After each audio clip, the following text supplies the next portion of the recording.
ನಮಸ್ಕಾರ ವೀಕ್ಷಕರೇ, ನೀವು ಅಂದುಕೊಂಡಂಥ ವ್ಯಕ್ತಿ ಸುಲಭವಾಗಿ ನಿಮಗೆ ವಶೀಕರಣವಾಗಬೇಕು ಎಂದಾದರೆ ಈ ಒಂದು ವಿಡಿಯೋದಲ್ಲಿ ನಾವು ತಿಳಿಸ್ಕೊಡ್ತೀವಿ. ನೀವು ಕೂಡ ನಮ್ಮ ಚಾನಲ್ಗೆ ಸಬ್ಸ್ಕ್ರೈಬ್ ಆಗೋ ಮೂಲಕ ನಿಮ್ಮ ಎಲ್ಲ ಸಮಸ್ಯೆಗಳ ಪರಿಹಾರದ ವಿಡಿಯೋಗಳನ್ನು ನಾವು ಒಂದೊಂದಾಗಿ ತಿಳಿಸ್ಕೊಡ್ತೀವಿ. ಸಬ್ಸ್ಕ್ರೈಬ್ ಮಾಡ್ಕೊಳ್ಳಿ. ಜೊತೆಗೆ ನಿಮ್ಮ ಹತ್ತಲವು ಸಮಸ್ಯೆಗಳನ್ನು ನೀವು ಶಾಶ್ವತವಾಗಿ ಪರಿಹಾರ ಮಾಡಿಕೊಳ್ಬೇಕು, ಇನ್ನು ಮುಂದೆ ಸಮಸ್ಯೆಗಳೇ ಇಲ್ಲದೆ ಬದುಕಬೇಕು, ಸಮಸ್ಯೆಗಳೇ ಬಾರದಂತೆ ಬದುಕಬೇಕು ಅನ್ನೋದಾದರೆ ಗುರೂಜಿಯವರ ನಂಬರ್ಗೆ ಒಮ್ಮೆ ಕರೆ ಮಾಡಿ ನಿಮ್ಮ ಎಲ್ಲ ಸಮಸ್ಯೆಗಳನ್ನು ಹೇಳಿಕೊಂಡು ಶಾಶ್ವತ ಪರಿಹಾರಗಳೇನೇನಿರುತ್ತೆ ಅನ್ನೋದನ್ನು ನಿಮಗೆ ಗುರೂಜಿಯವರು ತಿಳಿಸ್ಕೊಳ್ತಾರೆ. ಒಂದು ಬಿಳಿ ಹಾಳೆ, ಲವಂಗ ಹಾಗೂ ಕರ್ಪೂರದಿಂದ ಈ ಒಂದು ವಶೀಕರಣ ಮಾಡುವಂಥ ವಿಧಾನವನ್ನು ನಾವಿವತ್ತು ತಿಳಿಸ್ಕೊಡ್ತಾ ಇದ್ದೀವಿ. ಮತ್ತು ಯಾವುದೋ ವ್ಯಕ್ತಿಯನ್ನು ದೂರದಿಂದ ನೋಡಿ ಇಷ್ಟಪಟ್ಟು ಅವ್ರನ್ನ ಆಕರ್ಷಣೆ ಮಾಡ್ಕೊಂಡ್ಬಿಡ್ಬೇಕು ಅಂತ ಈ ತಂತ್ರವನ್ನು ನೀವು ಅನುಸರಿಸೋಕೆ ಹೋದರೆ ಇದನ್ನು ಫಲಿಸೋದಿಲ್ಲ. ಯಾಕಂದರೆ ನಿಮ್ಮ ಸಂಬಂಧ ಪರಿಶುದ್ಧವಾಗಿರಬೇಕು, ಒಳ್ಳೆಯ ರೀತಿಯದ್ದಾಗಿರಬೇಕು. ಹಾಗಿದ್ದಲ್ಲಿ ಮಾತ್ರ ಈ ಒಂದು ತಂತ್ರ ಎಫೆಕ್ಟಿವ್ ಆಗಿ ವರ್ಕ್ ಆಗುತ್ತೆ. ಇನ್ನು ಎಷ್ಟೋ ವರ್ಷದ ನಿಮ್ಮ ಪ್ರೀತಿ ಸಂಬಂಧಕ್ಕೆ ಮಾತ್ರ ಈ ತಂತ್ರ ವರ್ಕೌಟ್ ಆಗುತ್ತೆ. ನೀವು ಇಷ್ಟಪಟ್ಟಂಥ ಸಂಗಾತಿ ಅಥವಾ ವ್ಯಕ್ತಿಗಳಲ್ಲಿ ಕಲಹ ಇದ್ದರೆ, ಅಥವಾ ಕೋರ್ಟ್ವರೆಗೂ ಹೋದಂಥ ದಾಂಪತ್ಯ ಜೀವನ ಆಗಿರ್ಬೋದು, ಅಥವಾ ಅತಿಯಾದ ದುಡ್ಡಿನ ವ್ಯಾಮೋಹಕ್ಕೆ ಮತ್ಯಾರತ್ತೋ ಸಹವಾಸಕ್ಕೆ ನಿಮ್ಮ ಸ್ತ್ರೀ ಅಥವಾ ನಿಮ್ಮ ಪುರುಷ ಹೋಗಿದ್ರೂ ಕೂಡ, ನಿಮ್ಮನ್ನು ದೂರ ಮಾಡಿಕೊಳ್ಳುವಂಥ ಪರಿಸ್ಥಿತಿಯಲ್ಲಿದ್ದರೂ ಕೂಡ ಗಂಡ ಅಥವಾ ಹೆಂಡತಿ ಈ ಒಂದು ತಂತ್ರವನ್ನು ಅನುಸರಿಸಿ ನೋಡಿದ್ರೆ ಸಾಕು, ಇದು ಫಲಿಸುತ್ತೆ. ನೀವು ಅಂದುಕೊಂಡಂಥ ವ್ಯಕ್ತಿ ಸುಲಭವಾಗಿ ನಿಮ್ಮ ದಾರಿಗೆ ಬರ್ತಾರೆ. ಮೊದಲಿಗೆ ಒಂದು ಬಿಳಿ ಹಾಳೆಯನ್ನು ತೆಗೆದುಕೊಳ್ಳಿ. ಈ ರೀತಿಯಾಗಿ ಪೆನ್ ಅಥವಾ ಒಂದು ಮಾರ್ಕರ್ನ ಮೂಲಕ ಮೊದಲಿಗೆ ಬಿಳಿ ಹಾಳೆಯ ಮೇಲೆ ಓಂ ಶ್ರೀ ಸಹ ಅಂತ ಬರೆದುಕೊಳ್ಳಿ.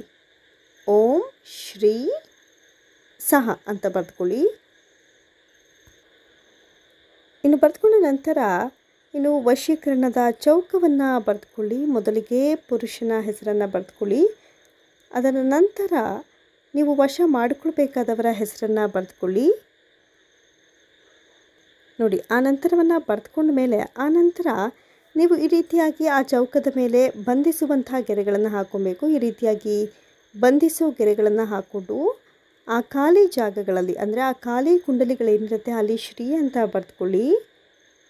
ಆನಂತರ 2 ಲವಂಗವನ್ನು ಹಾಕಿ ಆ ಬಿಳಿ ಹಾಳೆಯನ್ನು, ಅಂದರೆ ನೀವು ಹೆಸರು ಬರೆದಿರ್ತೀರಲ್ಲ ಆ ಬಿಳಿ ಹಾಳೆಯನ್ನು ಈ ರೀತಿಯಾಗಿ ಮಡಚಿಕೊಳ್ಳಿ. ಈ ರೀತಿಯಾಗಿ ಮಡಚಿ ಮತ್ತು ತದೇಕ ಚಿತ್ತದಿಂದ, ಅಂದರೆ ಏಕಾಗ್ರತೆ ಬಹಳ ಮುಖ್ಯವಾಗಿರುತ್ತೆ. ಮತ್ತು ನೆನ್ಪಿಟ್ಕೊಳ್ಳಿ, ಎಕ್ಸಾಂಪಲ್ಗೆ ನಾನು ಯಾವುದೋ ಒಂದು ಹೆಸರನ್ನು ಬರಿತಾ ಇದ್ದೀನಿ, ಆದರೆ ನೀವು ನಿಮ್ಮ ಸಂಗಾತಿಗಳ ಹೆಸರುಗಳನ್ನು ಬರೆದುಕೊಳ್ಳಿ.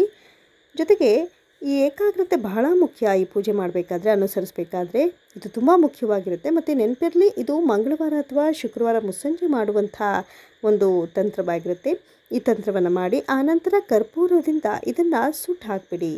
ಅಂದರೆ ಮಡಚಿದಂತಹ ಲವಂಗ ಹಾಕಿ ಮಡಚಿದಂತಹ ಈ ಒಂದು ಬಿಳಿ ಹಾಳೆ ಏನಿದೆ, ಹೆಸರಿನ ಬಿಳಿ ಹಾಳೆ, ಇದನ್ನು ಕಂಪ್ಲೀಟಾಗಿ ನೀವು ಕರ್ಪೂರದಿಂದ ಸುಟ್ಟು ಹಾಕಿಬಿಡಿ. ನೋಡಿ, ಈ ರೀತಿಯಾಗಿ ಮಾಡಿ ಈ ಭಸ್ಮವನ್ನು ನಿಮ್ಮ ಎಡಗಾಲಿಗೆ ಇಟ್ಕೊಂಡು ಆನಂತರ ಮಿಕ್ಕಿದಂಥ ಭಸ್ಮ ಏನಿರುತ್ತೆ ಆ ಭಸ್ಮವನ್ನು ಕಂಪ್ಲೀಟಾಗಿ ತೆಗೆದುಕೊಂಡು ಹೋಗಿ ತೆಂಗಿನ ಮರದ ಕೆಳಗಡೆ ಹಾಕಿಬಿಡಿ. ಇದರಿಂದ ಕೆಲವು ದಿನಗಳಲ್ಲಿ, ಅಂದರೆ ಮುಂದಿನ ಮಂಗಳವಾರ ಅಥವಾ ಶುಕ್ರವಾರ, ನೀವು ಇವತ್ತು ಮಂಗಳವಾರ ಮಾಡಿದರೆ ಮುಂದಿನ ಮಂಗಳವಾರದವರೆಗೂ, ಅಥವಾ ನೀವು ಶುಕ್ರವಾರ ಮಾಡಿದರೆ ಮುಂದಿನ ಶುಕ್ರವಾರದ ಒಳಗೆ ನಿಮಗೆ ಬೇಕಾದಂಥ ವ್ಯಕ್ತಿ ನಿಮ್ಮತ್ತ ಬಂದೇ ಬರ್ತಾರೆ.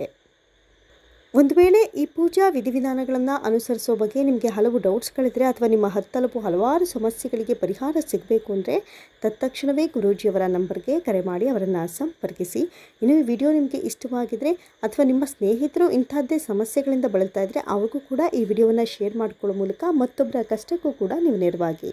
ಧನ್ಯವಾದಗಳು.